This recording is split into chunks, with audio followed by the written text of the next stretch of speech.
अस्सलामुअलैकुम वरहमतुल्लाहि वबरकातुह। अल्हम्दुलिल्लाह वस्सलातु वस्सलामु अला रसूलिल्लाह व अला आलिहि व अस्हाबिहि अजमईन, अम्मा बाद। मेरा सम्पूर्ण दाजुभाइ तथा दिदीबहिनीहरू, आज हामीहरू यो बुझ्नेछौँ पति पत्नीको सम्बन्ध, पति पत्नीको आपसी सम्बन्धबारे तीन कुरा आज हामी बुझ्नेछौँ। त्यसमा सर्वप्रथम यो हो कि पति पत्नीको जुन गोपनीय र गुप्त सम्बन्ध हुन्छ दुवैजनाको, अर्थात् हामीले विवाह गर्यौँ अनि जायज तरिकाले, शुद्ध तरिकाले, पवित्र तरिकाले हामी एक चाहिँ बन्धनमा भयौँ भने दुवैजना चाहिँ आपसमा कुरा गर्छन्, यौन सम्पर्क गर्छन्, सहवास गर्छन्, एकअर्काबाट लाभान्वित हुनेछन्, फाइदा उठाउने गर्छन् भने दुवै यस कुरामा दुवैजनाको स्वीकृति हुनु पर्यो, सहमति हुनु पर्यो। अर्थात् यदि पतिले आफ्नो पत्नीलाई आफ्नो इच्छा पूर्तिको लागि ओछ्यानमा बोलाइरहेको छ भने त्यसले इन्कार गर्नु मिल्दैन। बिना कुनै कारण, अकारण चाहिँ यदि कुनै बाधा छैन, कुनै बाध्यता छैन भने, कुनै उज्र छैन भने इन्कार गर्नु यो जायज छैन। त्यसैले यदि पत्नी चाहिरहेको छ भने पतिले पनि त्यसको ख्याल गर्नुपर्छ।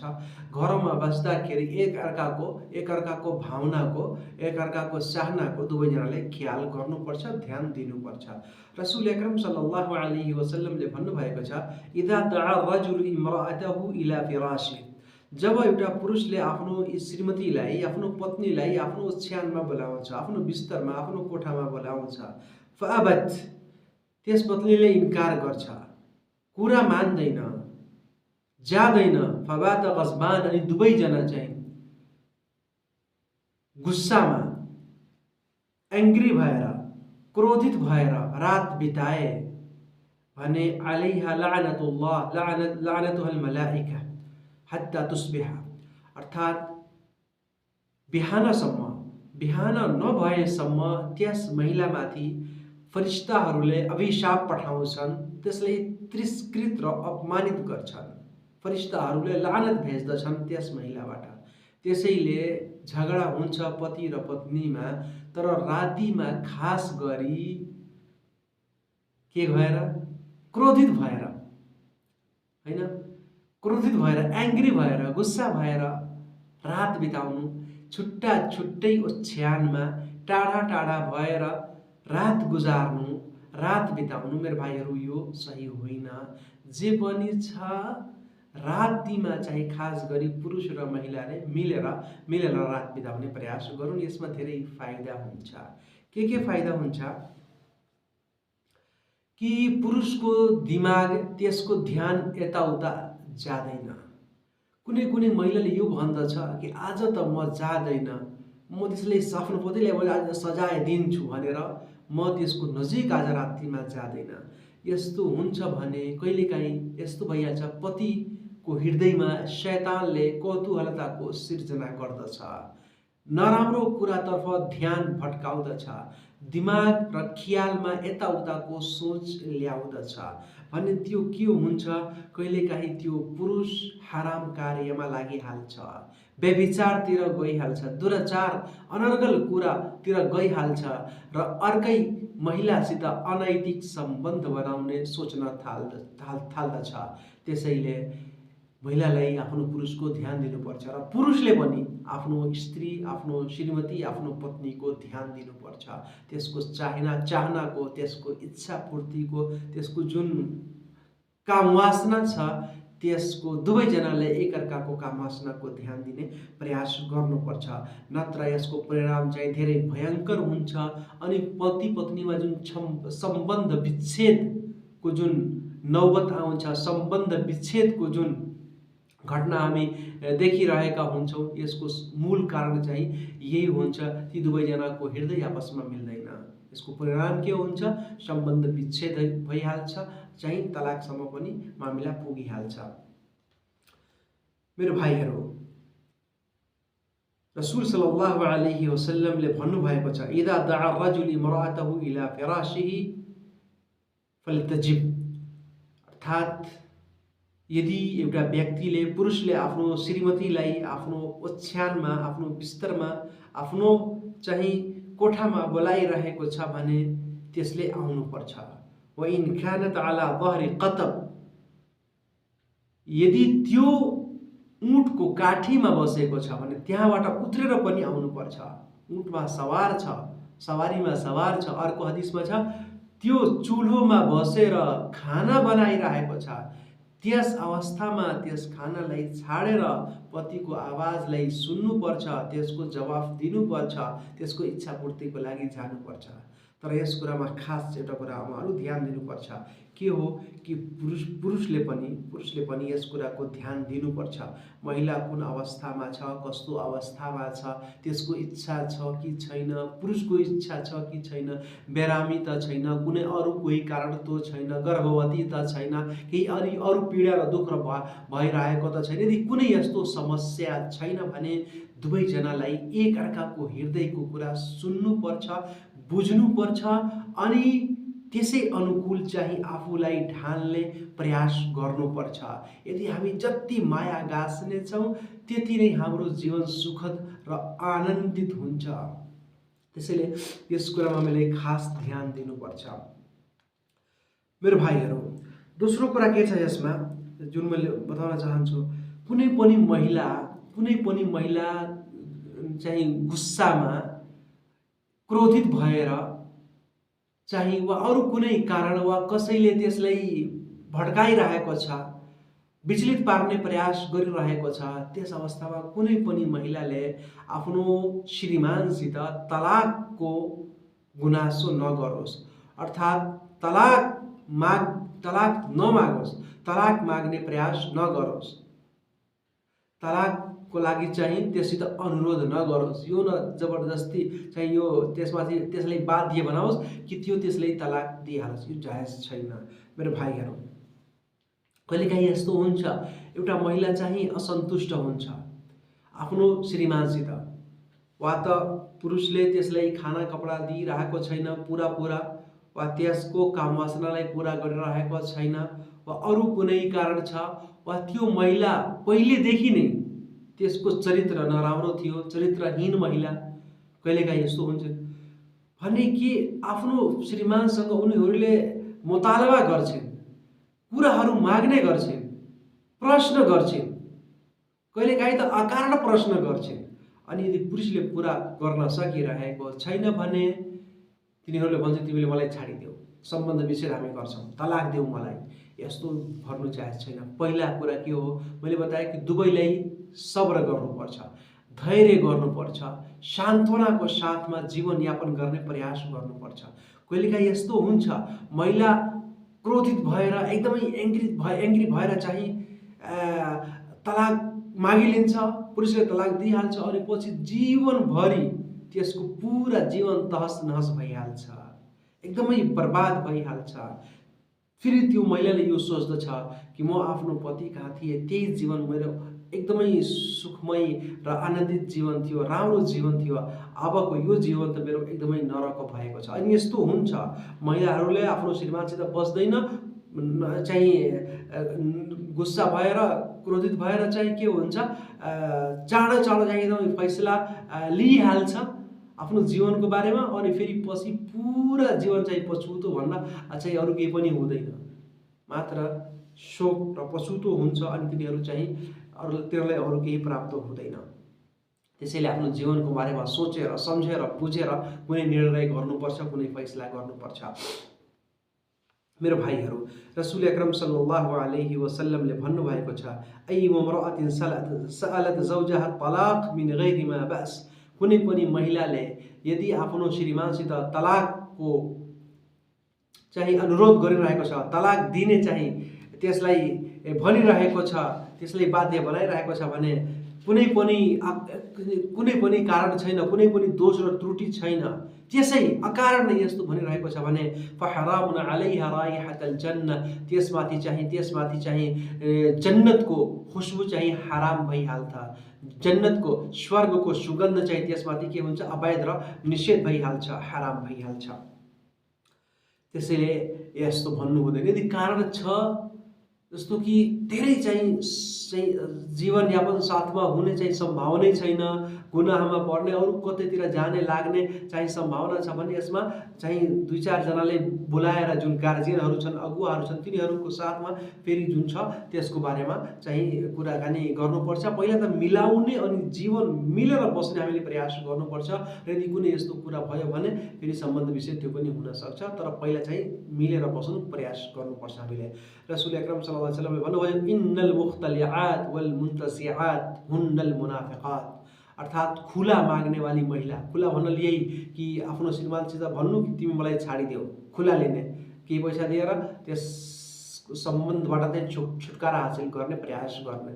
महिलाहरूले एकदमै आजाद भएर जीवनयापन गर्ने तिनीहरू प्रयास गर्छन्, जीवन व्यतीत गर्ने प्रयास गर्छन्। भन्छन् कि म माथि कसैको बाध्यता नहोस्, म एकदमै खुल्ला रूपले आफ्नो जीवन यापन गर्ने प्रयास गर्छु। यस्तो महिला बर्बाद हुन्छन्, यस्तो महिला बर्बाद हुन्छ। पुरुष तपाईको श्रीमान, तपाईको जिम्मेवार हो, तपाईको गार्जियन, तपाईको निगरान हो, त्यसको अधीन भएर तपाईँ जीवनयापन गर्नु, तपाईको जीवन सुखमय हुन्छ, शान्ति र आनन्दित हुन्छ। तर यदि पतिलाई पनि त्यो अकारण आफ्नो पत्नीमाथि अत्याचार र अन्याय नगरोस्। यदि गरिरहेको छ यस्तो पति छ भने त्यसलाई छाड्नुमा कुनै पनि आपत्ति छैन, तर कुनै कारण हुनु पर्यो। इस्लामी रुल अनुसार रसूल भन्नुभयो कि खुला लिने वाली, त्यसै गरी छुटकारा प्राप्त गर्ने वाली महिला, तिनीहरू के हुन्? मुनाफिक हुन्, अर्थात् कपट्टी महिलाहरू मध्ये तिनीहरूको तिनीहरूको आचरण र बानी व्यवहार तिनीहरूको स्वभाव तिनीहरू जस्तै नै हुन्छ। त्यसै गरी मेरो भाइहरू, मैले बताएँ कि जस्तो यदि पति नराम्रो छ, धुम्रपान, त्यसै गरी जाँड रक्सी खान्छ, शराबी छ, प्रवाह गर्दैन, खाना कपडाको प्रवाह गर्दैन, नमाज पढ्दैन, कहिलेकाहीँ छाडिदिन्छ, वा अरू कुनै यस्तो छ भने, वा अरू त्यस्तो आफ्नो श्रीमतीलाई यो बाध्य बनाइरहेको छ भने त्यो हराम कार्य गरोस्, नराम्रो कार्य गरोस्, अनि त्यसलाई धेरै कुटपिट गर्छ, अकारण त्यसले सजाय दिन्छ, त्यसमाथि अत्याचार र अन्याय गर्छ भने, अनि त्यसलाई त्यसको हक दिइरहेको छैन भने, त्यसबाट मैले बताएँ कि यदि गाह्रो भइरहेको छ जीवन भने, जहाँ राम्रो जीवन मिलोस् त्यहाँ दुई चारजना अगुवालाई, राम्रो मान्छेहरूलाई बसाएर सम्झाएर फेरि अगाडिको जीवनबारे फैसला र निर्णय गर्नुपर्छ। मेरो भाइहरू, एउटा कुरा अरू छ यसै सम्बन्धमा संक्षेपमा बताइरहेको छु म। अरबी भाषामा यसलाई भनिन्छ, जुन हाम्रो यस पाठमा छ, त्यो हो अज़्जिहार। जिहार, यो कुरानमा यसको वर्णन गरिएको छ, अनि हदिसमा पनि यस्तो वर्णन गरिएको छ, अनि अज्ञानताको समयमा, जाहिलियतको समयमा, अनभिज्ञको समयमा पनि यसको प्रचलन थियो। यसलाई जिहार भनिन्छ। जिहार भनेको के हो? कुनै पनि पुरुषले, कुनै पनि पतिले आफ्नो पत्नीलाई, आफ्नो श्रीमतीलाई यो भनिदियोस् कि तिमी मेरो आमा जस्तै छौ, वा तिमी मेरो बहिनी जस्तै छौ, यो भन्नु। तिमी मेरो आमा जस्तै, मेरो दिदी बहिनी जस्तै, तिमी त्यस्तै छौ, म तिमीलाई आफ्नो बहिनी मान्दछु, आफ्नो दिदी मान्दछु, आफ्नो आमा मान्दछु। यस खालको कुरा गर्नुहुन्न, कहिले पनि गर्नुहुन्न। कसैसित आफ्नो श्रीमतीसित जुन महिलासित हराम, निकाह हराम, आमासित निकाह गर्नु हराम, दिदी बहिनीसित निकाह गर्नु हराम भने यसमा के छ? यदि आफ्नो श्रीमतीको आदर र सम्मान गर्दै वा त्यसको कुनै गुणको बखान गर्दै, तिम्रो यो गुण त मेरो आमा जस्तै तिम्रो यो गुण छ, वा तिम्रो यो गुण मेरो दिदी बहिनी जस्तै तिम्रो यो गुण छ भने आदर र सम्मान छ, वा त्यसलाई कुनै कुरा बताउनु भने यसमा कुनै आपत्ति छैन। तर यदि त्यसको हृदयमा यो थियो जस्तै कि म आफ्नो दिदी बहिनीको आदर र सम्मान गर्छु, त्यसको नजिक म जाँदैन, वा मेरो आमा जस्तै छ, आमाबाट यो जुन गुप्त सम्बन्ध हुन्छ त्यो हुन सक्दैन, म तिमीलाई यो बताइन चाहिरहेको छु, म यस्तो गर्न चाहिरहेको छु, त्यसको नियत यस्तो थियो, जस्तो कि आमा दिदी बहिनीसित, फुपूसित सम्बन्ध बनाउनु यो जायज छैन। हे मेरो श्रीमती, तिमी पनि त्यस्तै हो। यदि त्यसको नियत यस्तो थियो अनि त्यो यो भन्यो, यस्तो नियत राखेर भन्यो कि अब तिमी त म नजिक मेरो आमा जस्तै भयो, हे मेरो श्रीमती, तिमी त म कहाँ मेरो दिदी बहिनी जस्तै भयो, यदि त्यसको नियत यो थियो, त्यसको चाहना यो थियो भने मेरो भाइहरू, यो ठुलो गुनाह हो। तर यदि आदर र सम्मानमा वा कुनै यस्तो कुरा थियो मात्र त्यसलाई त्यो बताउनुको लागि अनि त्यसको नियत चाहिँ यस्तो थिएन भने कि जस्तो मेरो आदर र सम्मानको तरिका छ मेरो आमा वा मेरो दिदी बहिनीको भने त्यो त्यसमा फरक पर्दैन। हजुर मेरो कुरा बुझ्नुहोस्, नियत कस्तो हुनु पर्यो। यदि त्यस्तै कुरा गरियो भने के त्यसमा कुनै तिमी चाहिँ इस्लामिक तरिकाले तिमी मेरो बहिनी वा तिमी मेरो दिदी जस्तै हो, तर त्यसको नियतमा यो नहोस् कि जस्तो कि दिदी बहिनीसँग चाहिँ हामी सम्पर्क गर्न सक्दैनौँ, यो हराम हो। अनि आफ्नो श्रीमतीले पनि त्यस्तै बनायो भने दुवैमा फरक बुझ्नु पर्यो। पहिला त तलाक हुन्छ, तलाक त सम्बन्ध विच्छेद हुन्छ, यो छुट्टै भयो।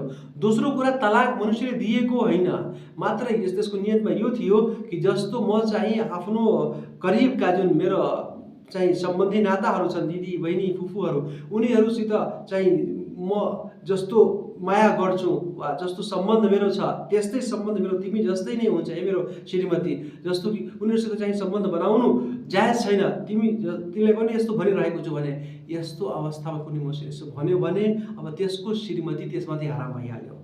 त्यसको श्रीमती त्यसमाथि हराम, त्यसको नियतमा यस्तो थियो भने तलाक त हुँदैन, तर आफ्नो श्रीमतीसित सँग चाहिँ फेरि त्यो अब यौन सम्पर्क र सहवास गर्न सक्दैन, किनभने त्यसले आफ्नो आमा वा आफ्नो दिदी बहिनी बनाइदियो। अहिले मैले बताएँ कि कसरी चाहिँ त्यसको नियत हुन्छ भने त्यो हुन्छ।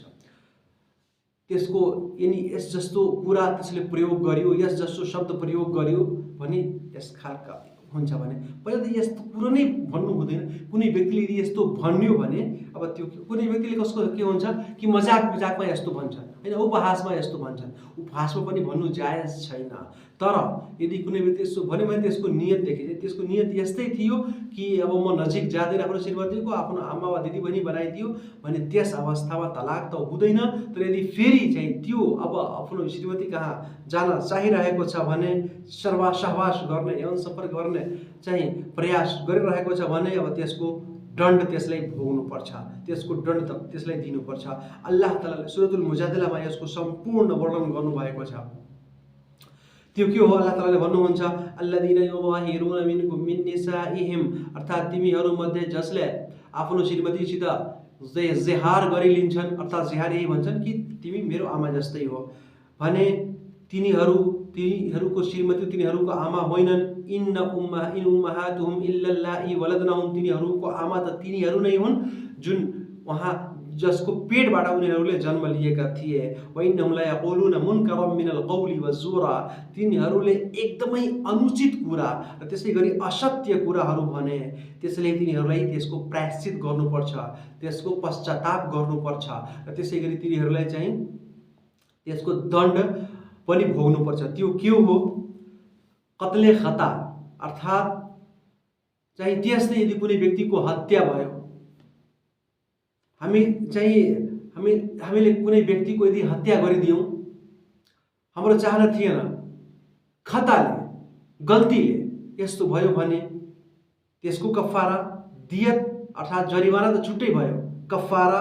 र त्यसै गरी रमजानको महिनामा यदि कुनै व्यक्तिले आफ्नो श्रीमतीसित दिनको बेलामा रोजाको बेलामा यौन सम्पर्क गर्यो, त्यसको कफारा, त्यसको दण्ड, त्यसै गरी जिहारको दण्ड एकै हो।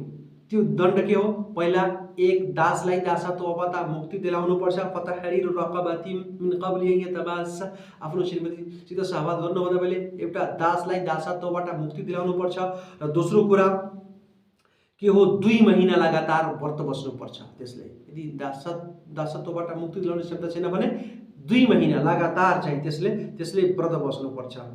अनि यदि यस्तो पनि त्यो गर्न सक्दैन भने 60 चाहिँ गरिबहरूलाई तिनीहरूलाई खाना खुवाउनु पर्छ। यदि त्यसले यो गरिलिन्छ भने फेरि चाहिँ त्यो आफ्नो श्रीमती कहाँ जान सक्छ। मैले जिहार र त्यसै गरी तलाकको बारेमा फरक मैले बताएँ, फरक त्यसको तपाईँ बुझ्नुहोस्।